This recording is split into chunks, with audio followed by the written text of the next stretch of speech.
My guest today is host of the Hospitality Mavericks podcast, Michael Tingsager. We started doing this unintended mini-series on leadership books where we talked initially about Good to Great by Jim Collins, and that show got such a high response that we decided to do another dive into a book that affected both of our careers. This time we're discussing 7 Habits of Highly Effective People by Stephen Covey. We were both introduced to this book early in our careers, and it shaped our perception of not only team building, but how we evolved our leadership styles. Just like our last episode, we wanted to explore some of the concepts in this book and share a roadmap on how to take some of these principles and apply them to your personal and professional situation. If you haven't read 7 Habits, I hope this episode inspires you to pick it up. And if you have read it, I hope we inspire you to dust it off and revisit some of these time-tested ideas. So let's get to it. This is episode 48 of the Proven Principles podcast, Michael Tingsager on 7 Habits of Highly Effective People. Enjoy. Yeah. So, Adam, we're here again. 7 Habits of Highly Effective People. Let's the first book discussion was so good, we decided to do another one.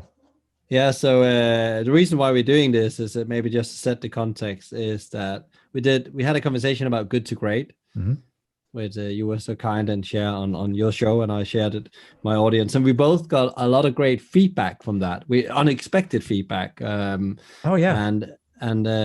we thought we have a couple of shared books, but the next one is 7 Habits of Highly Effective People. I think we mentioned that in the other conversation. We would touch on that at some point. This is the time now. It is. These two, I mean, we're kind of digging back. I mean, 7 Habits is much older. I don't remember the publishing date. 87. 87. So we're digging back into some what you might call kind of older school management and personal development books, but between Good to Great and 7 Habits, these two books there's a reason why they're so foundational to many people's careers, many people's lives, and you and I are no different. No, because there's no doubt about this was probably the first self-development book I've got in my hands I think I've been 20. I've been 20 years old. I got this book in my hand, and I can still remember the first time I got it, and I went to, actually we got it as part of our university program, which I thought was, when I think about it today, it's quite clever done by the teacher. So it was called Business, Leadership, and Psychology, and he used this book as the core of the semester. And the first thing I thought when I thought, why do I need to know this stuff? It's like absolutely, I don't get I don't think I understood it at that point really, and I did that course and went through it, but and maybe, I didn't really adapt much from it at that point. It took some more years for me before I met it again in a context of working for McDonald's. And it was part of a training program when the 7 Habits of Highly Effective People. And I had to train other people in it. It was part of our curriculum program. And I thought, wow, I met that book. I remember that. I could remember win-win. I like that. And be proactive. That was like the 2 concepts I could remember. And then suddenly, because I got a bit older, I suddenly understood the journey I've been on myself as an individual and a manager, and I could apply it. And then that was what really understood that this was like evergreen stuff, It will always be relevant. It's probably one of the most relevant self-development books still out there if you want to do change with yourself, because it goes down into habits and then it learn you how to work with habits. And every time you read it, it's a bit like a Good to Great book, because it's such a well-researched book at that time and so instrumental for the change in leadership style around that time. You find out that you can learn something new. You get a new perspective, because we both studied a bit pre this conversation, and I picked up a couple of things that's really relevant compared to the pandemic. And I think we'll come back to that. But where did you meet it the first time in your journey? It's I mean, to be perfectly honest, it's a little unclear. I think I was introduced to it sometime right around the same time, right around college age, kind of early 20s. Is when I came across it. I think I was vaguely familiar with it, but I never looked at it before. But it was reintroduced to me when I was kind of a mid-senior level manager in my career. And it was actually coupled with Good to Great. It was these two books that were part of this reading curriculum that we had. And I like the way that you phrase, like, sometimes you read these books, and because you don't have any experience to relate the lessons back to, the concepts can either seem too simplistic or too obvious, or just completely go over your head, or you're uninterested in what's being said. So I read it back then, and this would have been, I was probably my mid to late 20s at this point. And kind of very much felt that. But I also knew, like, a lot of people were quoting the book, especially in the organization.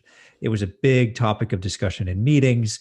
You always heard some of these, like, sharpen the saw and that kind of language going on. And to be perfectly honest, I just wanted to be a part of the conversation. So I read the book so that I could at least be a part of the conversations that were happening around the hotel. And it was several years after reading it that that lexicon and a lot of the concepts were still being discussed around leadership tables, that I decided to go back to it and read it again. And after, it was at that point where I had several experiences at different hotels, and you'd become a more well-rounded manager, that the book hit home for me. So I probably read it 3 times, but it wasn't until I was a little further in my career where I looked back and viewed what the book goes through as being a lot more. It's simple but complicated. It's simple, but it can be hard to put into practice. And I guess that's the beauty of it. That's why it stood the test of time. Yeah, and I think also I really didn't understand and understood the concept really clearly before, and how they were connected, before I had to teach other people in this. And then it became one of the books I gave to managers myself, as line managers I was responsible for, because suddenly I could talk with them. And what it did, suddenly I could actually talk with them about what they needed to improve as well. Yeah. So I could take one concept at a time.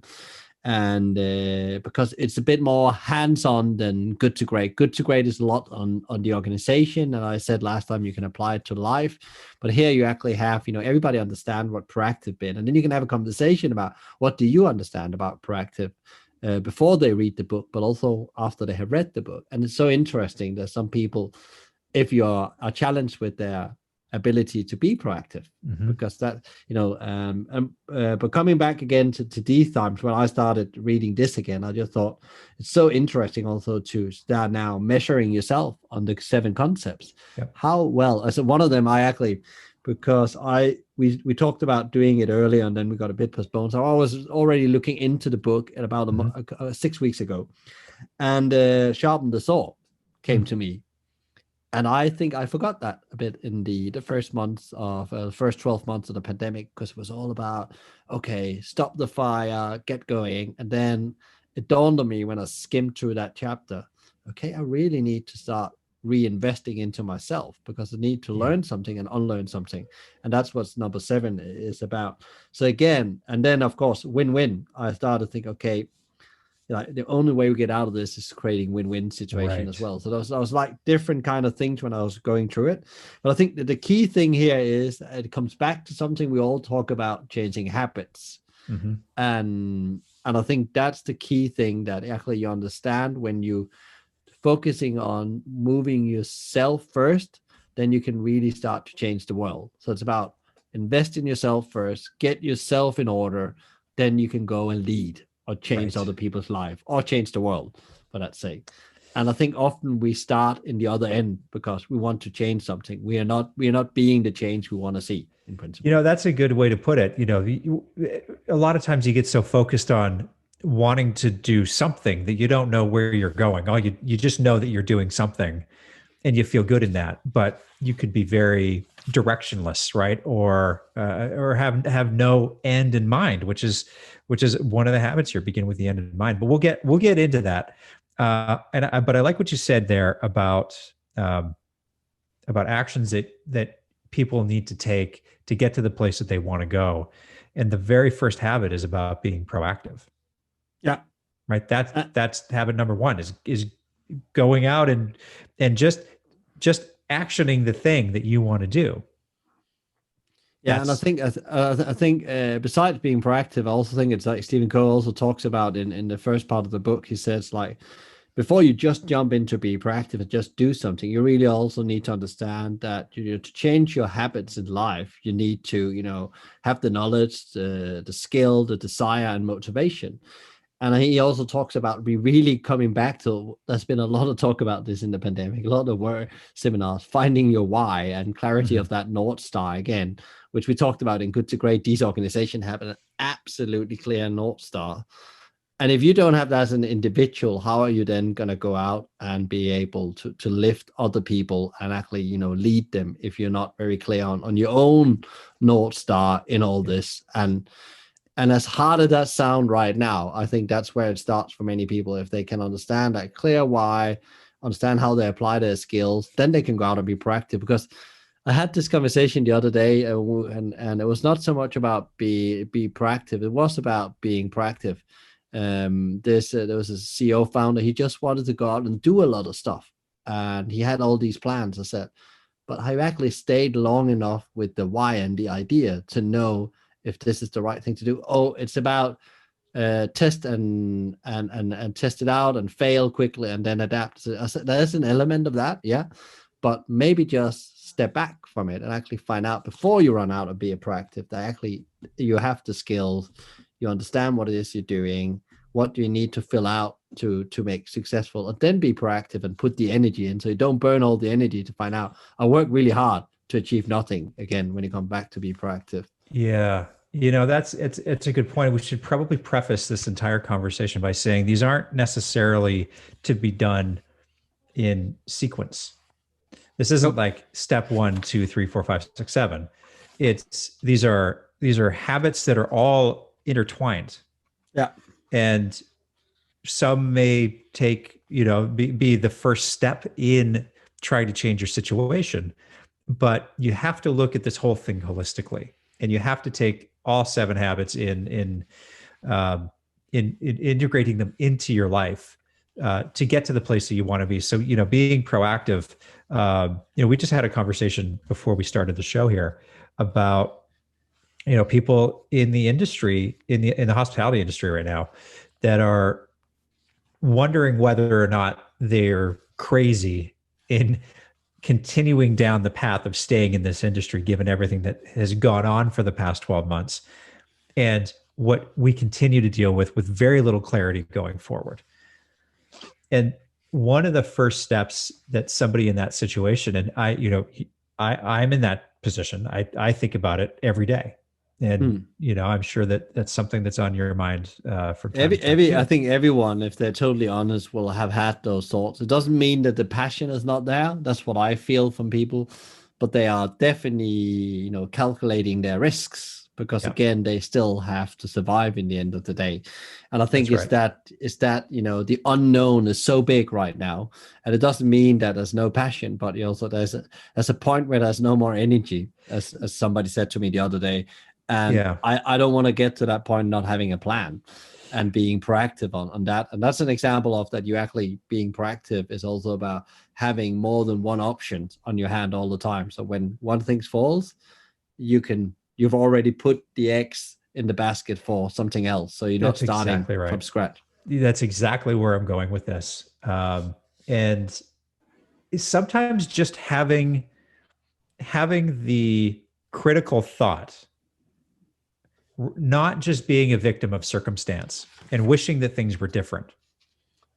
Starting with just having a thought about, is this the right thing that should I be doing this? Or is there another opportunity out there that I'm not seeing? Or asking whatever question is relevant to your situation. Sometimes it's that level of proactivity that can completely change your perspective on things. So we're not talking huge changes here either. Sometimes it just takes a little seed of an idea that, in being open to that idea germinating a little bit in your brain, that can push you down the path. And then, you know, you can implement and talk about the rest of the 7 habits or the 6 other habits, I guess, relative to your situation. But, we're not talking about big, grandiose gestures and lifestyle changes here. These can be very simple to implement if on whatever scale is going to work for you.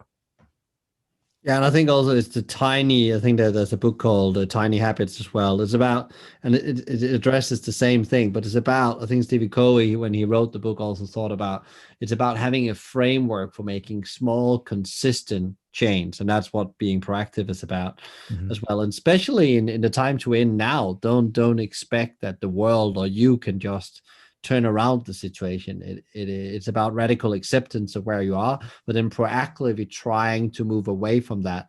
And don't be discouraged also when you sometimes go backwards, but then you learn something and then be proactive of that learning you had and move forward. Because we are in a total paradigm shift. And he talks about that in the book as well. Like when things change dramatically, paradigm shifts in your lives are happening, and we all impacted in somehow with the pandemic. Everybody has an experience here, and everybody has something, especially in our industry where there's massive paradigm shifts happening. I don't think we even understand what's happening yet. We are in the middle of this hurricane. We're standing in this middle of the eye right now, and there's still a couple of waves of surprises probably coming up ahead that's going to influence both, owners, employees, stakeholders, investors, and we need to remember, I think Albert Einstein said that we can't, solve the problems the big problems we're standing against right now with the same kind of thinking we created them with. So we have to unlearn and learn so much new stuff right now.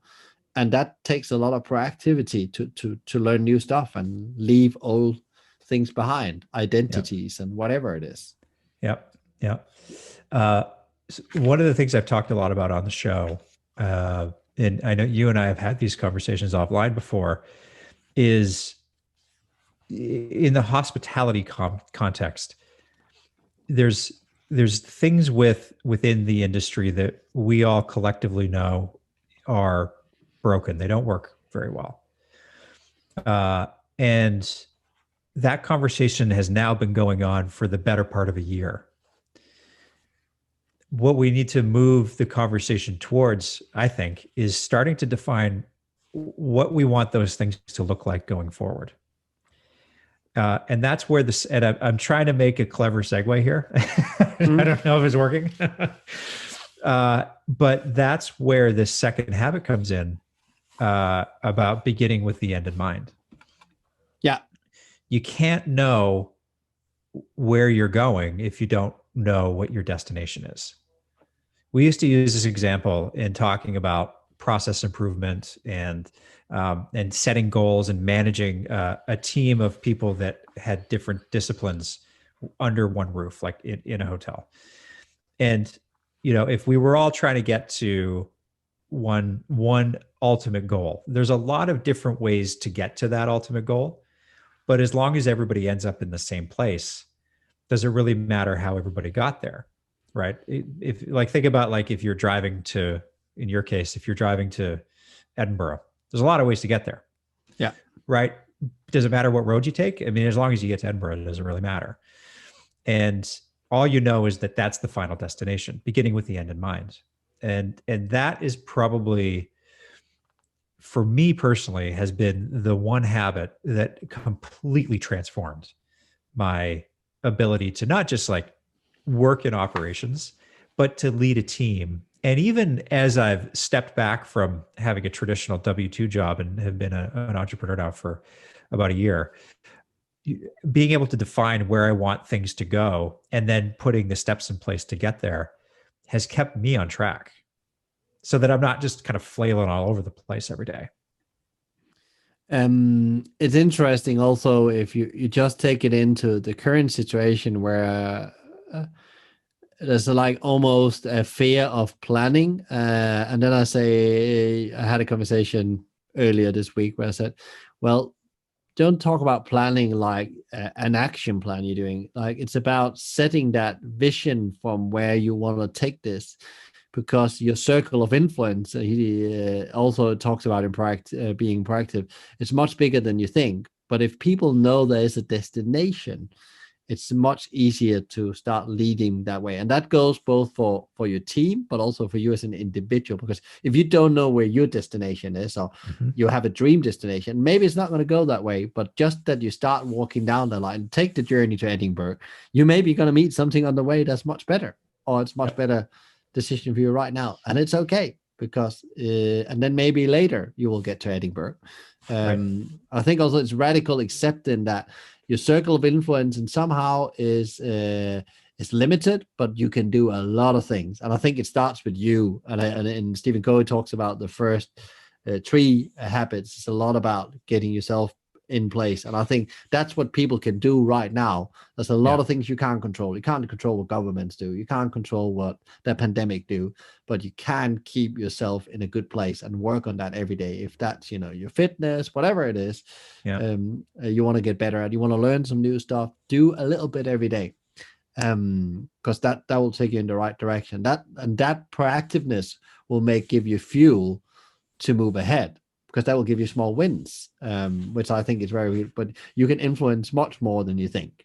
And I think that was one of the things I learned as well as when I started training this book, where often people said, oh, well, the system is saying, or the system is not working. But then I said, well, is it you that decides the system not work? What have you done to make the system work? Have you addressed it to the right people? Have you asked the right questions? Have you involved the right stakeholders? Again, so your circle of influence is much bigger than, because there's a lot of circle of concern right now, and say that I can't do anything, I can't get a job, and all those kind of things.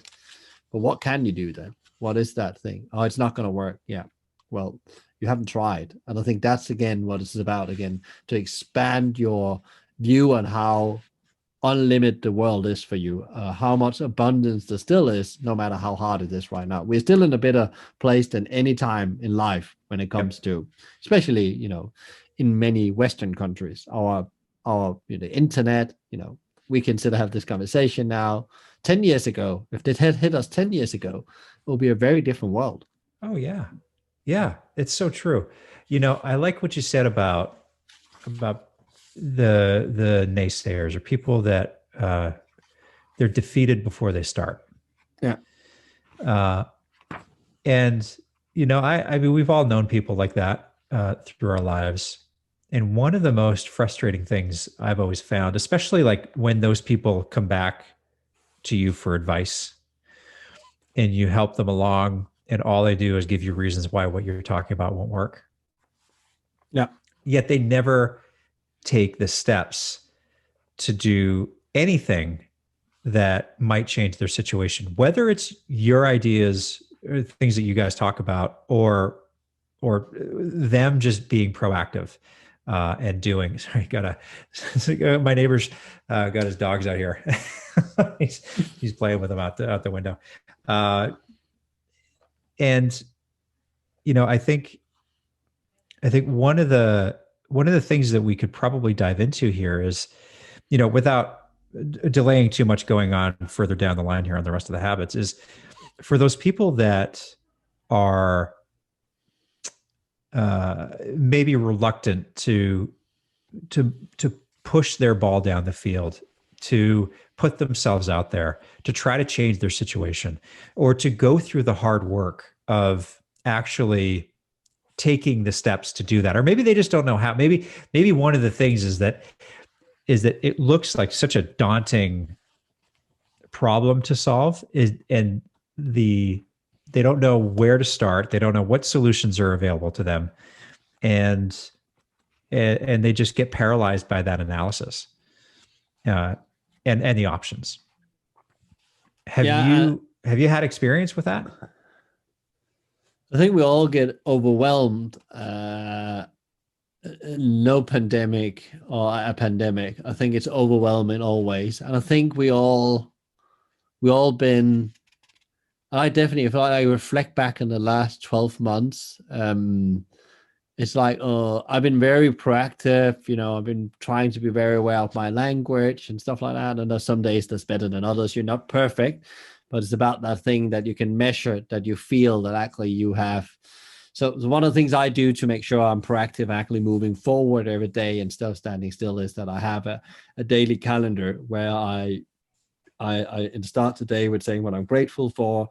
I have some things I've transferred from the day before. I look at my priorities and find out what can I move ahead with today? Where can I actually move the needle? And what is important? What are the top 3 priorities? If I get those 3 things done, I will feel really great. And then there's other things to do, but they're not as important. Again, it comes back to, you can see these habits, they flow out, they're interconnected, because that comes back to the next habit that's called, first things first. And as a manager, was one of I had a manager that was really, really into this book, and he learned me at a very early stage, Michael, there's enough work for you to work day and night for the rest of your life here. But you need to figure out every day, every month, every quarter, every year, what are the top 3 priorities. And first things come first. And sometimes the things that take a bit more effort are more important than the quick fixes. Mm-hmm. And this knee-jerk reaction to just want to do things and get busy because we're overwhelmed with all the things we need to do, but it's up in our head. We don't need to do all those things. It's actually okay to say no, but it's because you maybe in the context of the bigger world, your strategy, business strategy, or your own context, your private context, really haven't nailed what is important to you, and you don't choose to do them. Mm-hmm. Give an example for myself. I have a wish to do more writing, and at Christmas time, I said, when I had my reflection, I need to change my priorities. So now I've set time off every day, 15 or 30 minutes. The first thing I do when I start the day is writing, just writing something, because, and I actually been surprised now, done it for 3 months now. And now it's a habit. I will not do it. I will take my timer. I have a little timer, put it on in the morning, choose it's 15 or 30 minutes, depending on my move, and I do it. It's a bit like doing the push-ups. I do it every day. And now that starts now to become something I prioritize first. And it gives me so much else to the rest of the day, because I feel like, okay, I've actually gone deep on something. And it's this deep work and things, and this continuous improvement of some kind of skill.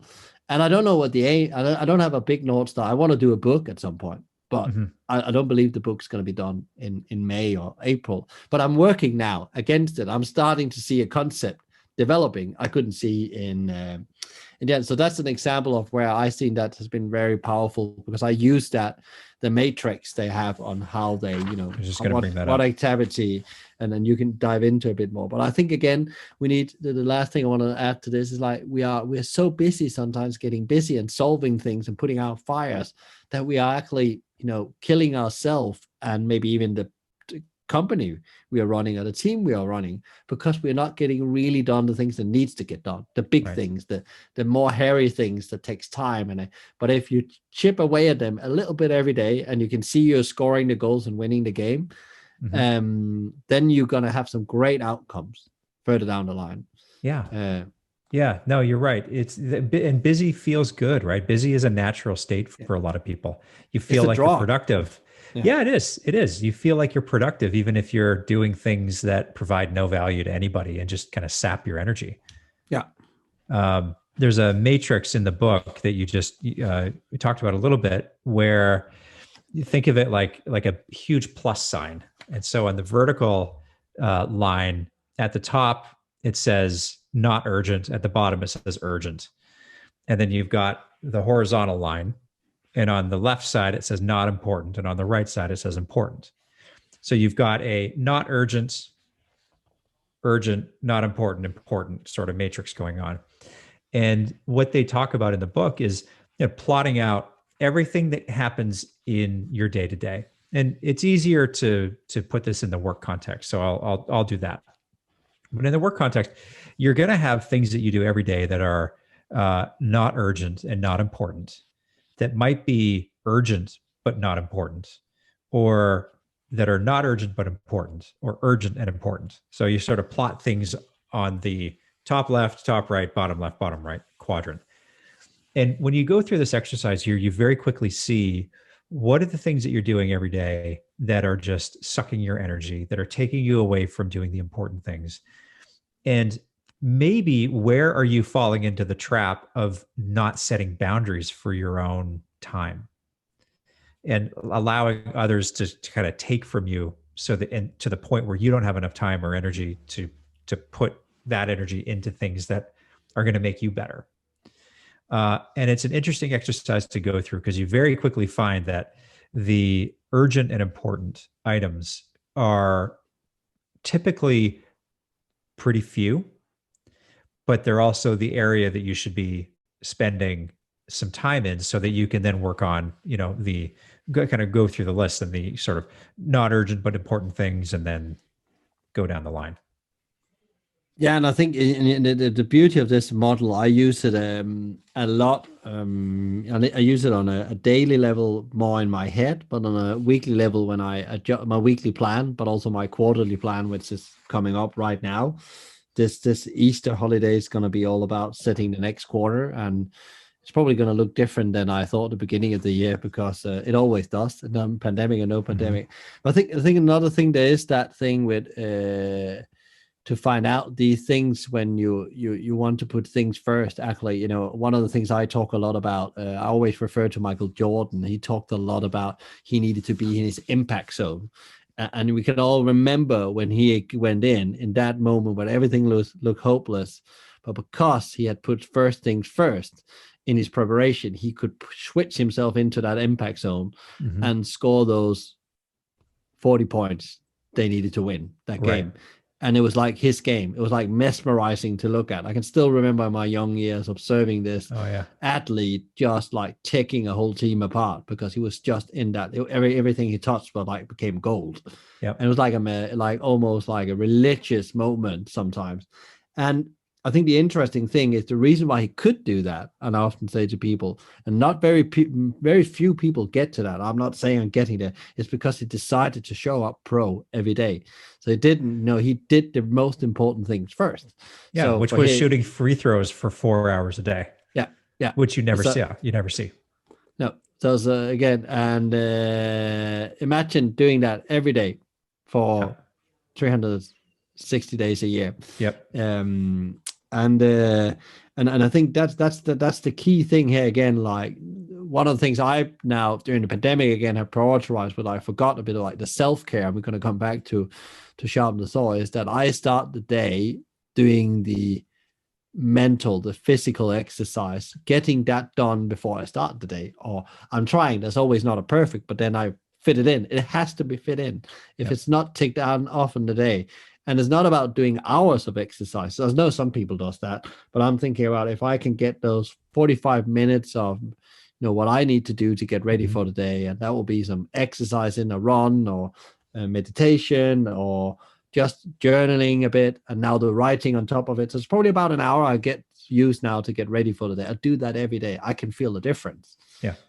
But it also took a pandemic for me to come back to these things. And I've lost that a bit again. I did it previously in my life, and then things changed. I got kids and stuff like that, and you need to learn. But then I find out now I have much more energy after 3 months of being consistent with that as well.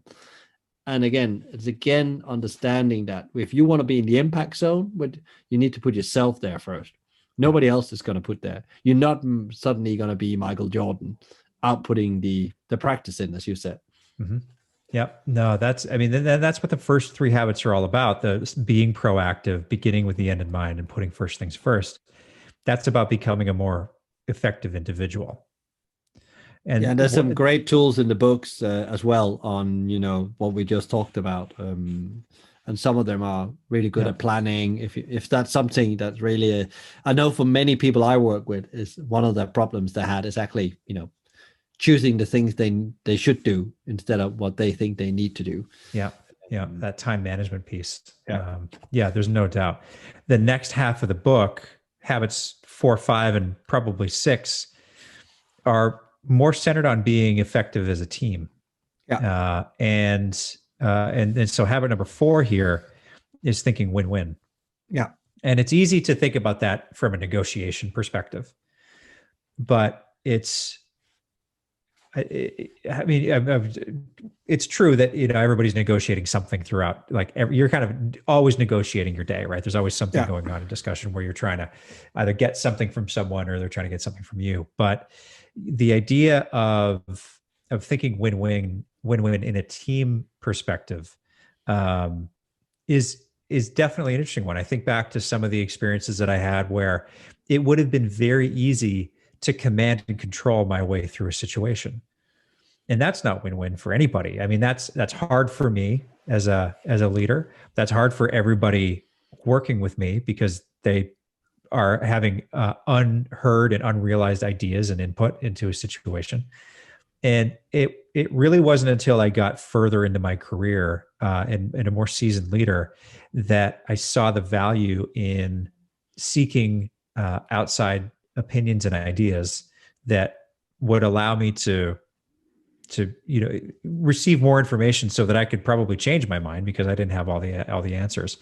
But that win-win type, and I know I'm stretching a little bit to make that win-win, but that give and take of the manager subordinate relationship really made the team stronger. The operation was far more effective, but people were more fulfilled. And the key to that was if I said that I was going to do something, or if somebody on the team, as part of that discussion, said that they were going to do something, they had to have the integrity, and I had to have the integrity to actually see that through. You can't just be sitting in a meeting with your team, decide collectively as a group after everybody has input that you're going to go one way, but 3 hours later you get busy with other things as the boss and you think it's just going to be easier if I do it the way I wanted to do it all the way along and sort of shut everybody out and move forward. That means you're kind of conducting yourself with a low degree of integrity because you told everybody you were going to do it one way, and now you're changing your mind and doing it another way. And this win-win idea, this win-win habit can be pretty powerful, but you have to bring integrity and maturity to the table to put it into place effectively.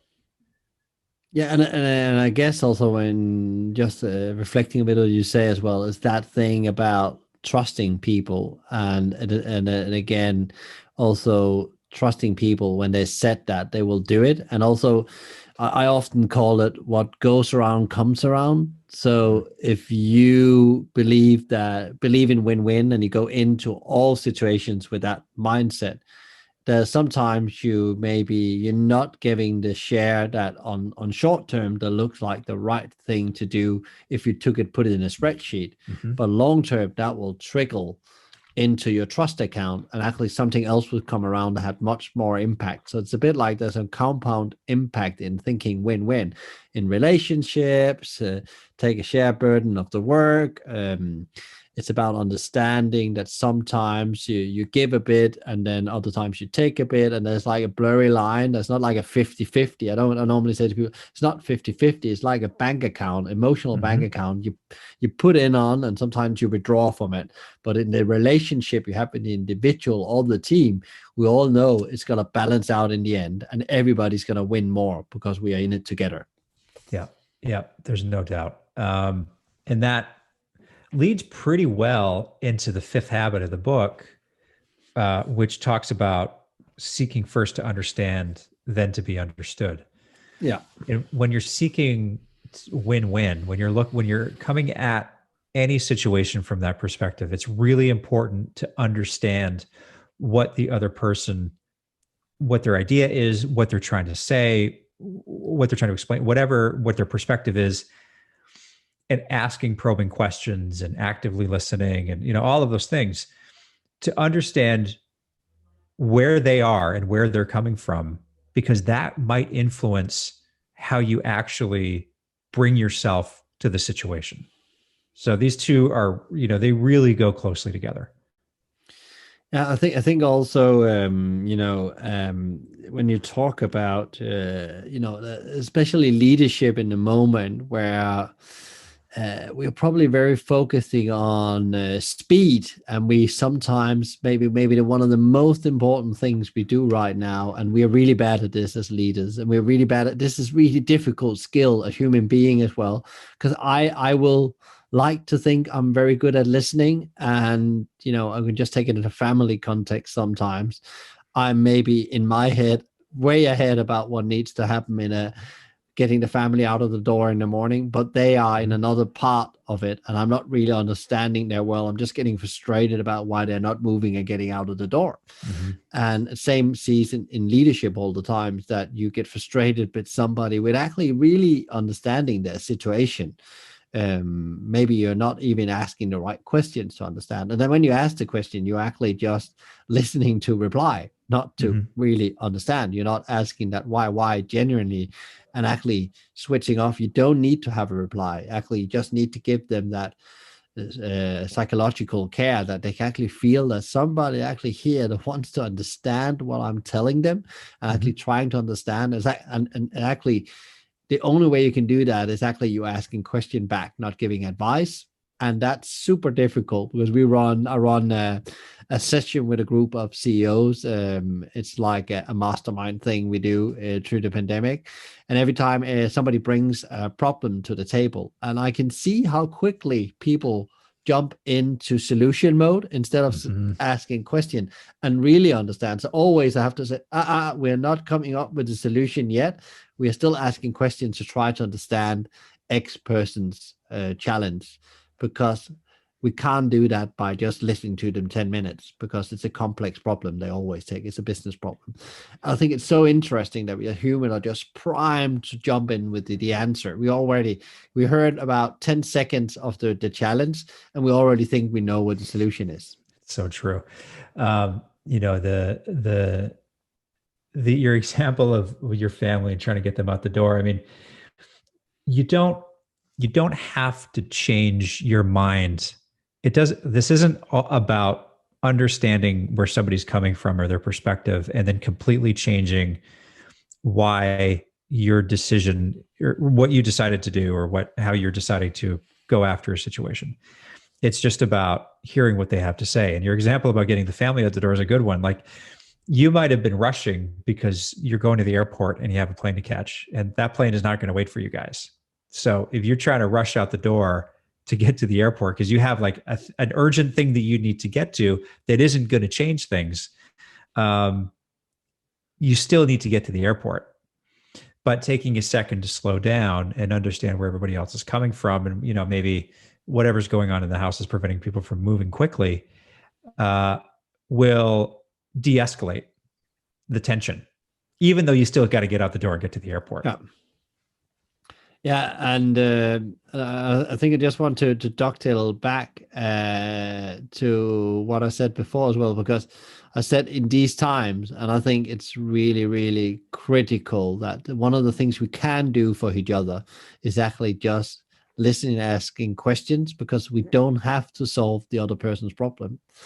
And because maybe you can't. You don't have the advice, and especially as advisor roles you're in, sometimes they just need to tell you what's on their mind, and that's the biggest thing you can do for them in that moment, because we need this psychological relief, because we're all trying to toughen up a bit too much, maybe, and because we're afraid that people will not listen and they will maybe laugh at us, and that's another problem we will have. And as we go out and have to bring the industry back, we really need to listen to all stakeholders to really to do the right thing, because it's again staying with the idea before you start running. I think you know what the solution is. And I've seen a number of examples within the last couple of months, people returning with the same way of approaching things. And that in my world means that they haven't really listened, and they're not listening enough, because the most important job for an entrepreneur, and the best one of them, they really listen to what's going on. And then suddenly it's crystal clear what the solution is and what they need to go and accomplish. Yeah. If you're coming back after all of this, still holding old ideas, and not having learned anything from the pandemic over the last 12 months, especially if you work in our industry, you're going to find a big lack of synergy in the organization, which is a pretty clever segue. I think it's a habit number 6, which is synergy. And this is a word that, kind of comes loaded. It's a buzzword, and does anybody really know what it means? But this is seeking synergy, seeking alignment, and acknowledgement of a common goal, and then everybody having their knowing what direction we're going, what they're contributing to, is a huge part in having an effective team. Which rounds out the second grouping of habits, 4, 5, and 6. Yeah, and it's interesting. As I was reading up this chapter, I was thinking about. I was on a panel the other day where we talked about, and I brought this up. We're talking about a more gentle way of doing business, where we and I used a bit of the win-win, but also the synergies. I said, like, it's so important we go into things and we look at as relationships, and I think in a business context, we probably need to look more about how we nurturing those relationships. We say we're good at it, but are we really good at it? I really thought about, a lot about the relationships I'm dealing with, and making sure that that's what I'm invested in. And of course, there's a job to get done and so on. We can't disagree that has to be excellent. But again, how do you make sure in these relationships there's synergy and actually you are moving ahead doing the same thing? Yeah. Because I think that's one of the things, the alignment, as you talk about, especially when you talk about with your team, and it's not alignment on a goal per se, it's also alignment that, is all things in place. When you talk about the other habits we just gone through, there's no reason to go to alignment if the other things are not in place in principle. Yeah. Nurturing those relationships is, I like that you said that. I think if anybody listening this far in can do a thought experiment very quickly and picture at least one person in their life that only comes to them when they want something. Yeah. And how do you feel about that person? All they do is take from you. Whereas if that person, and hopefully you aren't that person for somebody else, but if that relationship was nurtured, that's the only word that comes to mind. But if that person spent time, getting to know you, having less formal conversations, helping out, providing a little bit of value in your life, maybe you wouldn't be so exhausted by that person coming in whenever they wanted something, because they're refilling your emotional bank account. I really like that example that you gave, because it even just makes me think about, the people that I interact with on a regular, semi-regular basis. Am I doing everything that I can do to make sure that they feel like I'm not that person for them, that I'm not always taking, that I'm actually providing something that's got a little bit of value to them? Another thing I was thinking about as you said that, Adam, is like, how often don't we do, pandemic or no pandemic, have a disagreement, confrontation with somebody, and we try to understand the concerns that's underlying this, and then we start to get a picture of a situation that's not really there. It's not really what's happening. Yeah. And we don't go back and seek that alignment actually and come back, and we actually somehow the relationship starts to fall apart because we never come back to talk about.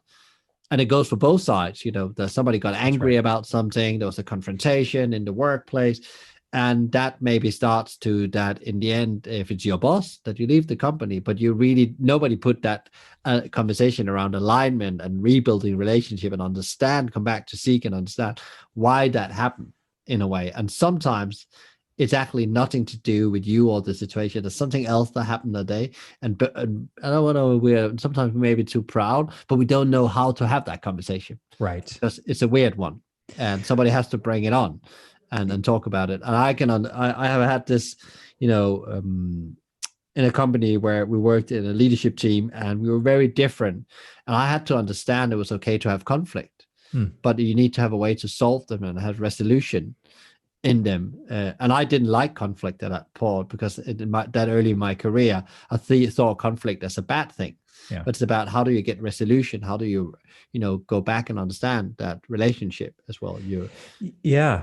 I think it's tough. I mean, a lot of people hold grudges. They get resentful when there's conflict at work. People get territorial. Um, and if here's another thing, I mean, there's been people in my career, I'm sure anybody listening has this too, where almost every interaction with a particular individual is a negative, conflict centric Yeah. interaction. And that is tough to deal with day in and day out. It's so you have to have conflict. I mean, conflict in some respects with the majority of people in an organization is good because you're bringing new ideas to the table, and those may not necessarily align with conventional thinking on a topic. And so that conflict is good because it kind of helps you work through what those things might be, and maybe you get a better idea out of it. But those individuals where they seem to thrive on being they're just conflict centric, I guess, in most of their interactions with people. That's a very real problem that a lot of people deal with. Yeah, and I think also because nobody has stopped them, nobody have actually said to them, sometimes, I can remember some years ago, a situation with a leader of a team, and he always, in the good grades talked about look out the window. He always looked out the window, and he's found a style that was the style he used. He was like blaming people when things went wrong, and actually didn't find out that his role as a leader was actually to seek that, understand first situation and then find alignment and actually solve the problem together. And he wasn't a bad person. He just got into that unconscious way of being. And he thought that was the way a senior leader should be, or else he was not setting a standard. That was the principle. His, reason for that. Yeah. And then when you started opening up for the can and actually could talk with him about the outcomes, but nobody says that. No, there's a reason why they don't come and say that, because you are not, they feel you're not really ready to have alignment around this, and they're scared of the consequence to bring that up with you, because you are so impactful for their career, and either they leave or they find somewhere else to be in the organization. And that's not because they were weak, and there was a lot of use about people are not strong enough, and then that's because, again, the relationship, you don't look at relationship as even. You go back to win-win, see, to understand. So again, this is one of the most difficult ones, because we all have situations. Just been one through myself, well, really irritated with a certain person about something they'd done, but I put much more into it, and the reality was they didn't even see that. He didn't even know I was irritated because I hadn't brought it up. Yeah. And then it just came out in another where I got irritated about something else, and then I had to say, well, the reason why I really got irritated about that was actually because I didn't brought it up 2 months ago. So I could just see the same thing is happening again. I said, oh, I didn't know I was doing that. Okay. Yeah. And people actually likes to be reminded. Sometimes they don't see it because we're busy. All these things going on in our world. It's like a highway, Yeah.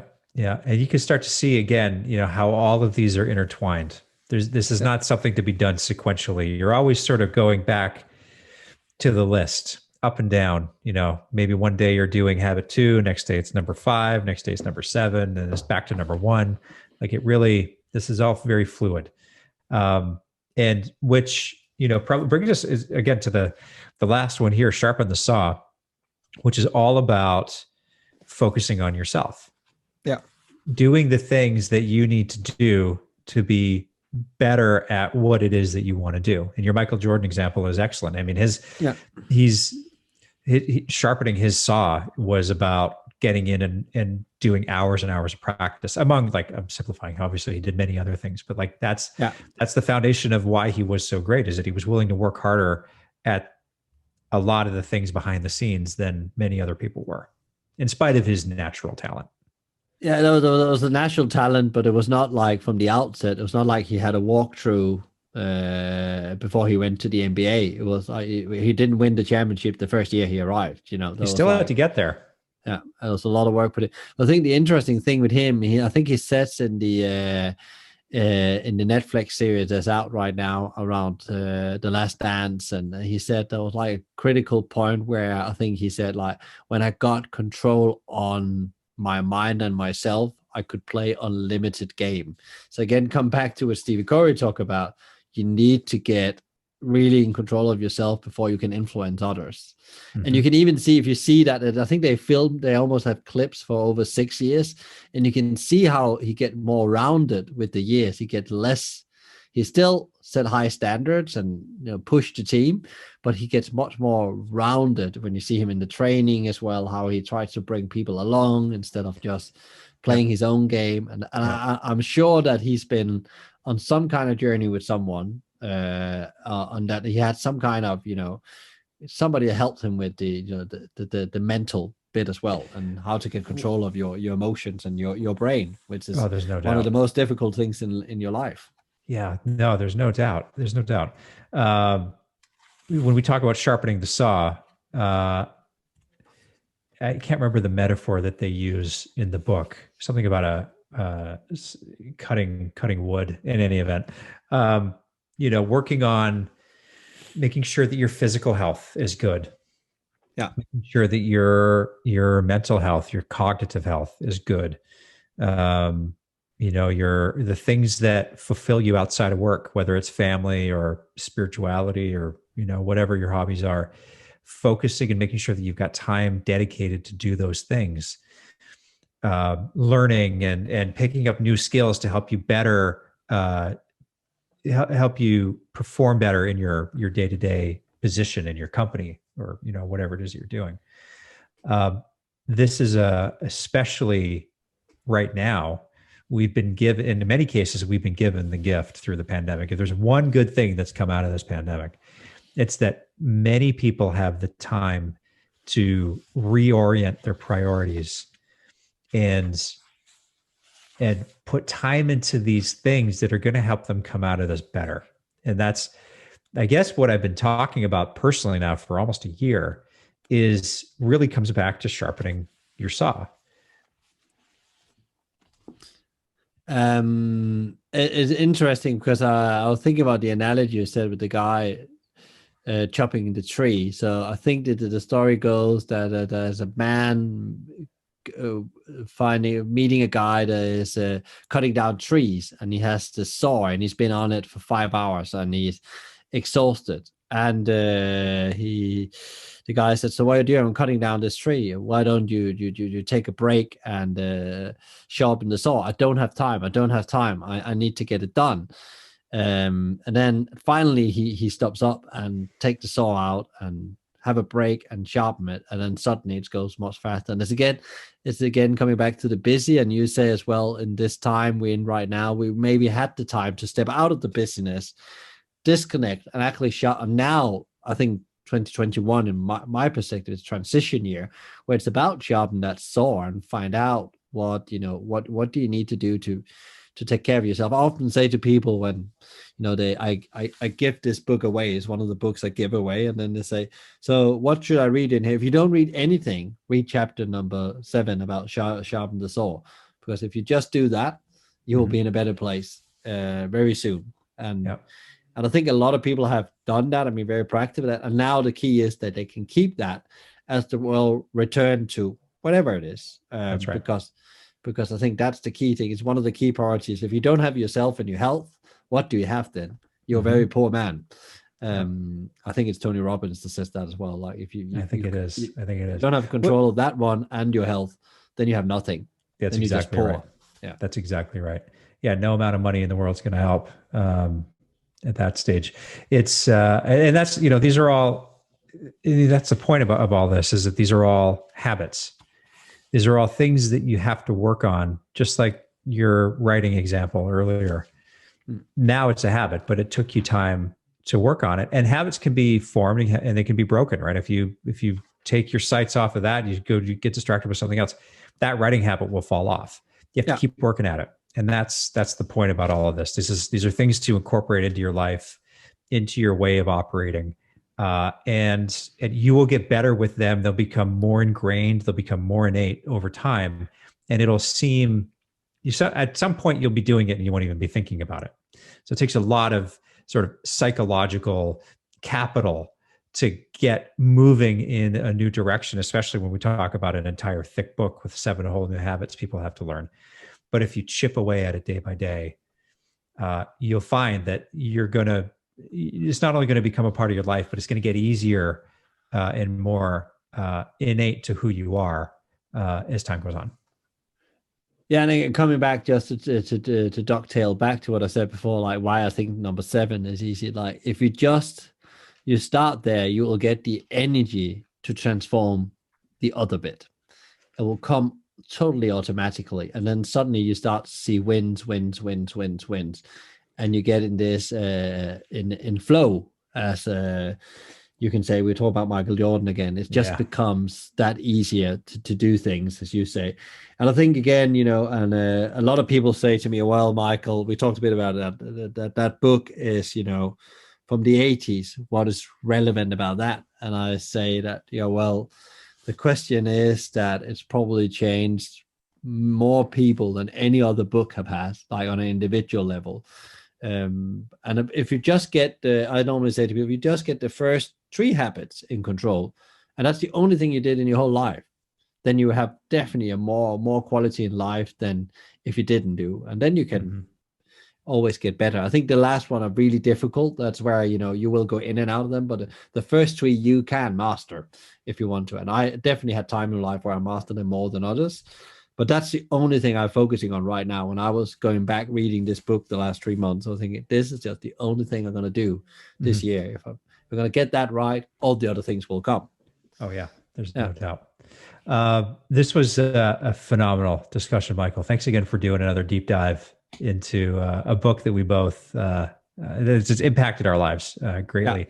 We depending on how this one is received, hopefully it's received well.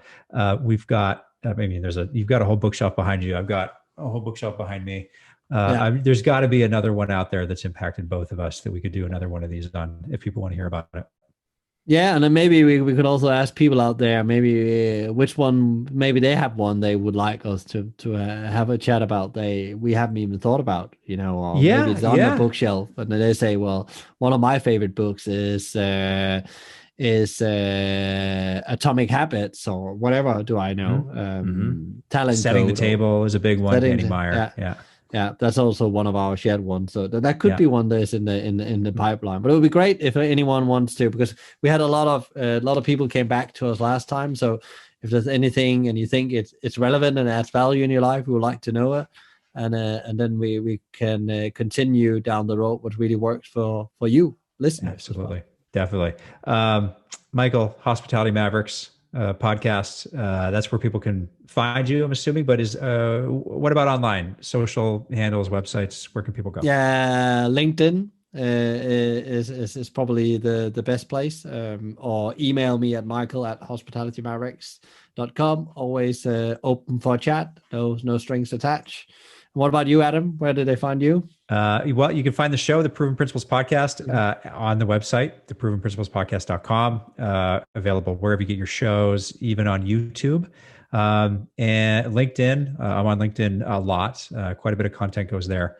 And you can find me at knowinghospitality.com. Great. Thank you, Michael, for a great conversation. Great conversation again. Thanks so much.